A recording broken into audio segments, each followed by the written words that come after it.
Hello world, welcome to Wildwood Farm. I am now sitting in my milking room here, trying to make my very first real video, getting interrupted by all the critters outside, crowing and doing whatever else all my critters do. I had asked my friends on Facebook what would be a good subject to discuss when it comes to our off-grid homesteading lifestyle. And they told me how to start. That does sound like a good place to start now, doesn't it? Okay, so the first question you have to ask yourself is, do you really want to do it? Off-grid lifestyle is all about being self-sufficient, duh, of course, but you got to think that you're going to be exchanging money that you get from a job that you just clock into and get paid guaranteed every week or whenever you get paid into your sweat equity and what you can do for yourself. And the biggest question is, can you accept that responsibility? Hello, goats. Somebody's angry. It's a big responsibility. If you don't get up and cut the firewood, then it's your fault that you don't have heat in the winter or something to cook with. If you don't maintain your solar array, it's your fault and only your fault that you don't have power in the house. If you don't feed your livestock and they die, guess whose fault it is? Yours. That is the biggest question.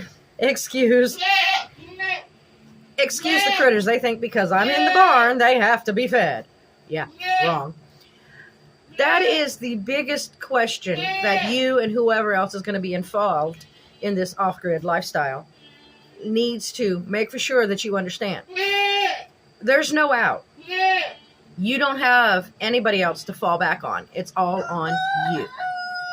And you have to be able to understand that. It's a lot of stress. Like the last 6 weeks, we're just barely scraping by. We have our own business. We're trying to make things go. But it's a slow time of the year. It's summer. It's always a slow time of the year. Things are hard. And I don't have anybody else to blame it on except us. If we don't do the work, we don't make the money. Or we don't have what we need to get to the next day. So that is the first and foremost question. Can you accept the responsibility and own the fact that there is no escape route? It is all your problem. Then, after you've come to a good answer and you're secure with the answer to that question, can you start thinking about the wheres, the whys, the hows, and what you're going to do on your off-grid homestead? Some people can decide, okay, yes, I can accept it, and then just jump. Move in or out or turn off the power and just start. But it's more advisable to plan it out. Figure out a good place that you can be able to provide all your basic necessities. You're going to have to provide your own water. You're going to have to provide your own electricity in whatever form it'll be in. You're going to have to provide your own shelter, whatever form that shelter is going to be. You're going to have the land to be able to grow your own food, whatever kind of food that's going to be. You don't have to grow livestock. You could be a vegetarian and do this lifestyle. It just depends. But you have to be able to have all those needs met on your own property. So you would need to find property that will be sustainable to that. Moving on top of a mountainside somewhere might be great for wind or solar power, but you may not have a very long growing season, or you may not have pasture land to grow any livestock. There's a lot of things that you would need to think about. Being on a mountaintop, you may have to dig a very deep well. So a lot of things that you need to think of. Where you might have good grazing land, your wells may end up being hundreds of feet deep. It's a lot of stuff that people nowadays don't think about. We don't think normally any longer where we're going to get our water or where we're going to get our food. We just go to the store, turn on the tap. We don't think about how we're going to have power in our house. Just flip a switch. And then we write a check at the end of the month to pay for that flipping of a switch. Our lifestyle exchanges the flipping of a switch and writing a paycheck to making it and being responsible for making it ourselves. How we started our lifestyle, we started off slow. In 2007, we started this excursion with children at that time, which makes life interesting. When you have 5 kids under the age of 18, all having their own opinions of the way life is supposed to be. That's a whole nother story. I will discuss raising children off grid at another time, because that would be a very, very long, controversial discussion. The idea was easy, and I accepted the responsibility because it's something that we've always wanted to do all our lives, is to be responsible for ourselves. The implementing now was a different story. We tried it out in a lot of places. And while some places were better than others, it didn't seem to quite work anywhere. There were a lot of moving parts to this. You have to have some kind of income, because you can't just go flat broke and not have any money coming in, because you have to pay for everything nowadays. You always have property taxes or gas for your vehicle or insurance for the vehicle, because the world's not like it used to be, say 150 years ago, when the closest store was only 4 or 5 miles away, and you could literally ride a horse to it. Not any longer. Everything is far away. It is all geared for a vehicle society. So you're always going to need a vehicle. That's going to have expenses.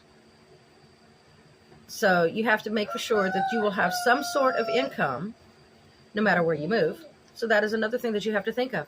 Yes, you could find perfect land out in the middle of nowhere where the closest town is 100 miles away, but could you afford to go to town 100 miles away to work? Or do you have a remote job that you could do? So would you have internet service at your house? That's another question. There's a lot of little moving parts that comes in to, oh, I'm going off grid. The turning off the power part really is the easiest part. Is to keep it going is the hardest part. So there are a lot of questions that you have to think about. Some of the other questions you need to think about is, what kind of off-grid lifestyle do you want? Do you want to just live off-grid and work in town? Would that even be considered off-grid?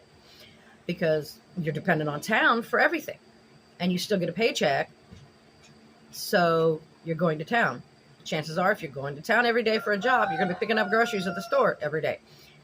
So would that be considered off-grid just because your house doesn't have power? Yes and no. Do you want to go totally off-grid and not do anything in town? A lot of people want to do that. But again, you can't get by with absolutely no income. It's not possible. At least not in this day and age. Now, if the world goes to shit and the economy totally collapses, it'd be a different story. Because then the rules are gone. At least the rules we exist by now would be gone. So then you could. But so start off with the questions. Get out a notebook. Google 1 day after. That would be a good story. Or 1 second after. That is the book that got me started on this. It's 1 second after by William Forsythe, who is considered the grandfather of the survivalist prepping apocalyptics movement. He puts it out pretty good. Think about it. Think about what you do when the power goes out for just a couple of days and the stuff that you don't have. Consider all of those options. Start it off small. Flip the power off for a weekend at your house and figure out what you need to work on. Do you have a way to keep cool in the weather that we're having right now? It's 100 degrees. It's been 100 degrees or plus for quite a few days and quite a few places in the United States. How would you exist in that kind of weather? How would you keep your crops watered, your animals watered, yourself watered, everybody cool, at least enough to exist? Because, yes, people did exist in 100 plus degrees temperatures before air conditioning was made, but we're not used to it any longer. Buildings aren't made or built to keep us cool in 100 plus degree weather without air conditioning. Those are the things that you need to think about first. And in all actuality, we don't think about any of those things any longer, because we have existed for probably about, I don't know, I remember getting my first air conditioning when I was 8 or 9, and I'm only 53. So in just that little time frame, we have become so disconnected from existing with nature and working with what nature's dealing to us, because we can't change nature. We can only change our own behaviors. That we are so disconnected from it now that we just walk inside the house, shut the door, turn on the air conditioner, and watch TV, and ignore the weather that's outside, except for to see it on the weather and go, man, it is hot outside, or complain about it as we run to our air-conditioned cars to go to the air-conditioned grocery store to pick up our food that's refrigerated and bring it back to our air-conditioned houses. So that's where you need to start with your off-grid lifestyle. Turn off the power for the weekend and look at everything that you would have to find or make for yourself.